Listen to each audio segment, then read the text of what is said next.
Tony Tonkin here. I'm going to talk to you about an issue which should concern all of us.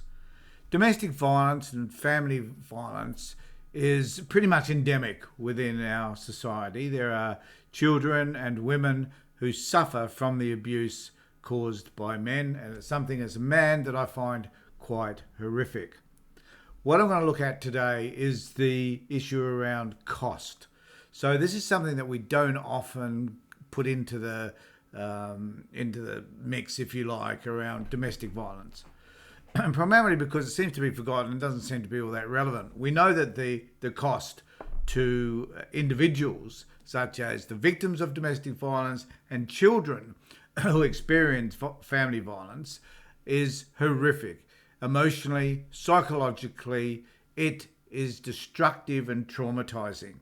We all understand that. But the question really is, what does this cost us as a community? And before we get there, I just want to talk about just what does this kind of look like, I guess. So we've got a quote here which came from KPMG, which is an accounting firm, and who I guess were set the task of working out what is the actual cost of domestic violence.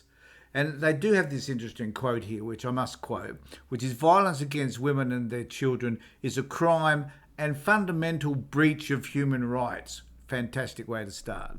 "Experiencing violence has significant implications for victims, their children, families, friends, employers, and co-workers." And I guess that's the foundation from which they began doing this assessment, this economic assessment of domestic violence. "The implications of violence can include long-term social, health, psychological, financial, and economic damage." And they did a survey in 2012 with estimated the total cost of violence against women and their children is $22 billion, estimated in 2015 and 16. However, Aboriginal and Torres Strait Islander women, pregnant women, women with disability, and women experiencing homelessness are underrepresented in the survey.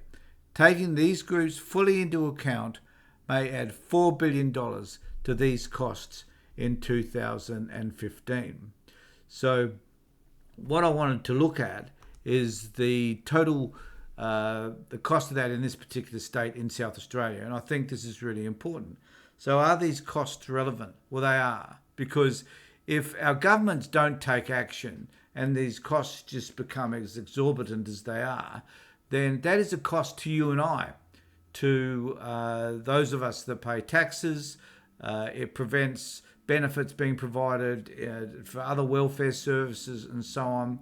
So, and politicians do tend to turn a blind eye to this particular issue because often they're ignorant of the costs.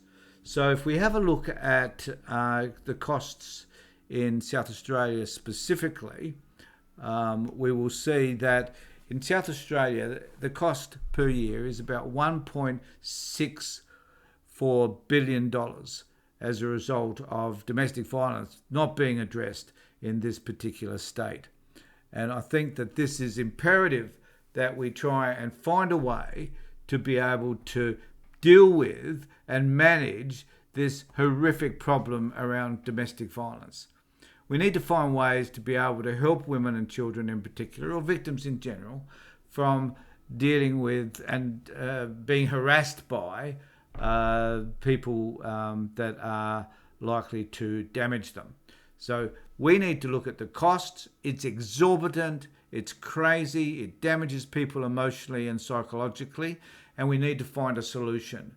And here at Real Change SA, we plan to find those solutions to make it easier for women to escape domestic violence, for them not to leave the home, and to get the courts and other people to act appropriately. I will be doing a video also, which will probably go out today, in relation to the other costs to women and why decisions are not made in their favour.